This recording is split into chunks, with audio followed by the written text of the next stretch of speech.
one of the cool things about my career is I've been to China probably 15 times. I haven't gone over in quite some time. 15? But yeah, between 2011 and 2018, I actually coached some of, I guess you would call them Chinese, really, really rich recreational players. I taught maybe 5 or 6 of them on multiple different trips. And part of the reason why I got called over there was because they were getting killed at the high stakes games in Macau, Star World, private games, to the point where like some of the people that were winning thought that these guys were losing so much that they were going to quit. And they wanted to bring somebody in to at least try to teach these guys like in a crash type of format up to where maybe they could lose less or even break even. So I had kind of come up with a system with these guys, and I used like a translator where I'd bring these guys from huge, huge losers to maybe like small losers. And it had a lot to do with them understanding that they can get value at the end with their hands. They shouldn't just like check it back. And also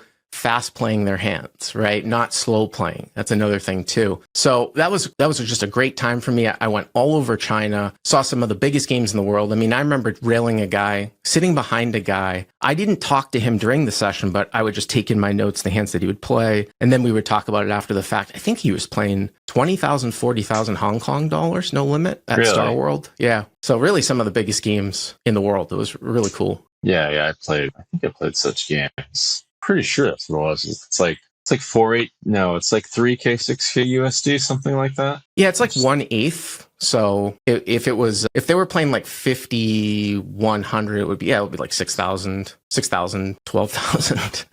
Did you see any like crazy hands, or what other kinds of crazy things happened in China? I mean, I saw this was before they started playing short deck too. For whatever reason, I thought PLO would like go over there. Like these guys would love to gamble with PLO, but from what I've seen, it hasn't really gotten really common over there. But they play like a lot of short deck now, like at the really high stakes. Oh, I know short deck. Yeah, short deck is, again, like kind of a gambling game. And what people don't realize about short deck, unless they change the rules, is that it's like hand to hand, meaning, you can correct me if I'm wrong, like you can rat hole, like no matter how many chips you have in front, you're only playing a certain amount effective, right? Each hand? Depends. That's not always... does it depend? Yeah, it depends on the game. That's not always true. Okay.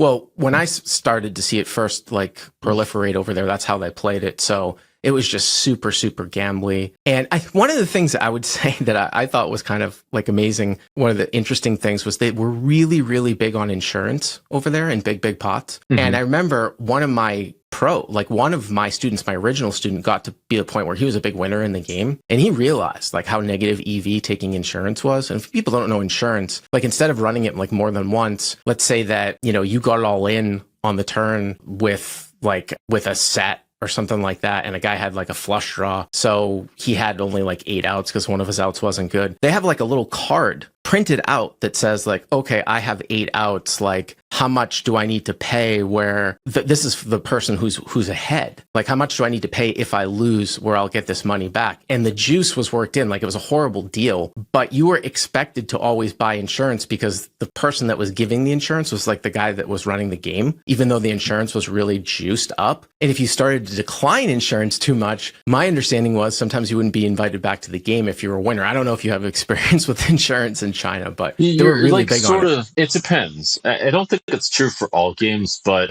I know that it's a bit, you're kind of supposed to do it. It's sort of similar to tipping, but I don't think you have to do it all the time. I don't think it's as extreme. And I think it depends on the game. It's like more of like a give them business kind of thing, especially if you're a winner. Yeah, exactly. I mean, the craziest things that I saw were just guys that were super aggressive and maniacal. I mean, you're talking about people you don't know. Sometimes people don't realize the level of wealth over in China for some of these guys. I mean, these are guys that manufacture physical things. Like one of my clients owned some manufacturing plants that like made like iPhone and Droid hardware. I mean, these guys were just so filthy rich. So when you have that much money and they love to gamble too, like some of these guys were doing like sports gambling, it didn't matter if they were going to bluff off like $1 million like in a night. So you just saw these guys would put a lot of pressure on other guys that might have been sort of partially doing it for a living that might not be as rich. And it's almost like a martingaling type of thing where if I have like an endless bankroll and I just continue to put you to like your putting you at risk for your entire bankroll or a good portion of your bankroll, and you're ahead like 60-40 each time, but I'm just continuing to do it over and over again, there's a very good chance you might go broke, right? Sure. if I'm doubling, if I just continue to, if I continue to, or you up might the get stakes. rich. Like, Yeah, that's true. Thing that might happen.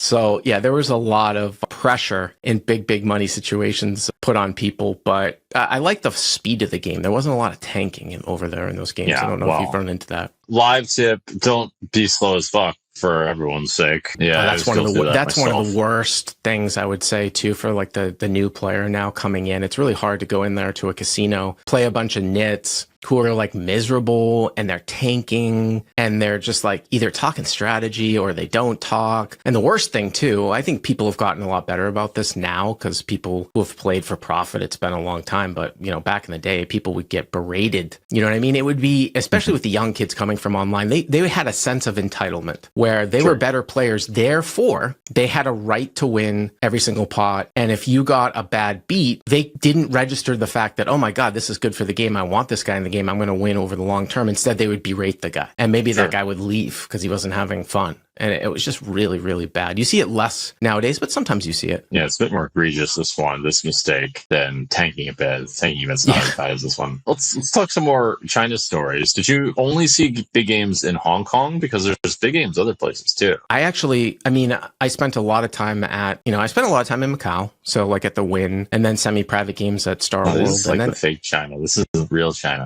Right. I spent some time in Shenzhen. I spent some time in Beijing. I spent some time in Guangzhou. I remember sitting behind a guy who he lived in some like really small city, like 1 million people in China. That's a small city. I don't know, like 70 miles like northwest of Beijing. And it was like this game. It was almost like a farmer's game. Like these guys were like country guys, but they were like playing the equivalent of like 200, 400 no limit. And I remember sitting there, like they were at a kitchen table, smoking cigarettes, throwing the butts on the floor. The place was just disgusting. Like the bathrooms, like the open sewage smell from the bathroom. But these guys were playing the equivalent of like 200, 400 no limit, man. It was intense. So I was all over Hangzhou, Guangzhou, Beijing, Shanghai. Yeah, just like all over the place. I didn't really get to the south or to the west, but Shenzhen's an interesting story too, because Shenzhen is a city that's right across the border from Hong Kong. And my primary client used to take the helicopter from Shenzhen to Macau, because you could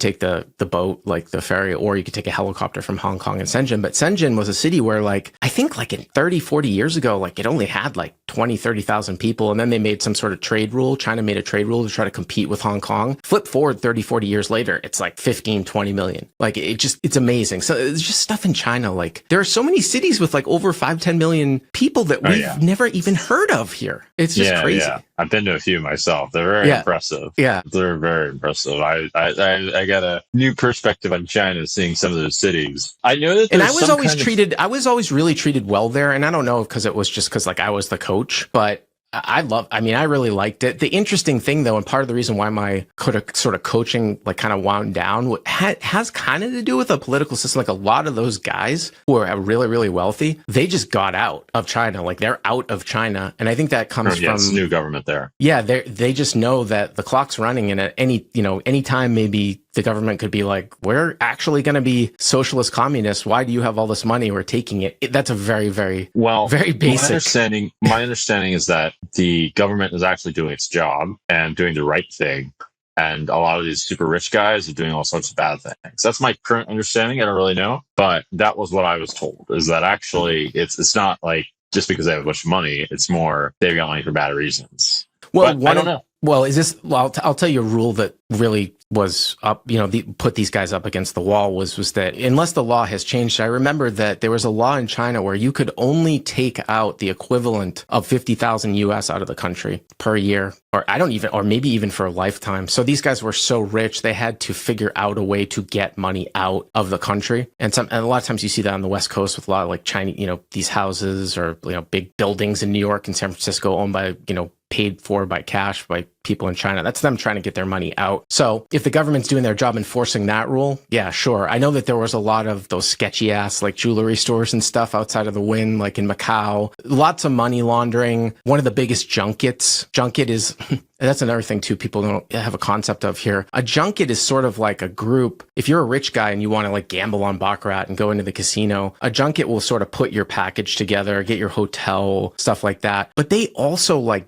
bank behind the house. So if somebody was playing at the Wynn, like $5,000 per hand, the junket would take 10 times that amount behind on their action. So the guy was actually betting 50,000, but he was betting 5,000 with the casino, but then like 50,000 behind with the junket. And the junket would sometimes have like their own private casinos in the casino. But I had heard that one of those junkets really got busted up. I think it was Sun City or something like that recently. Mm-hmm. And then the other thing too that I find interesting over there is there's kind of a similar type of system that I equate to when online poker was somewhat legal here, where everybody would bet offshore with the Caribbean sites. This is like this might predate you, Dan, like mid 2000s. A lot of offshore gambling that was like in Curacao and stuff like that. That kind of goes on in China, but in the Philippines, because you're not supposed to be gambling online in China. It's illegal, but a lot of companies service Chinese citizens, and the industry is all in the Philippines. Mm-hmm. And there's this, but they can't necessarily block it. So there's this whole thing with that. So it's really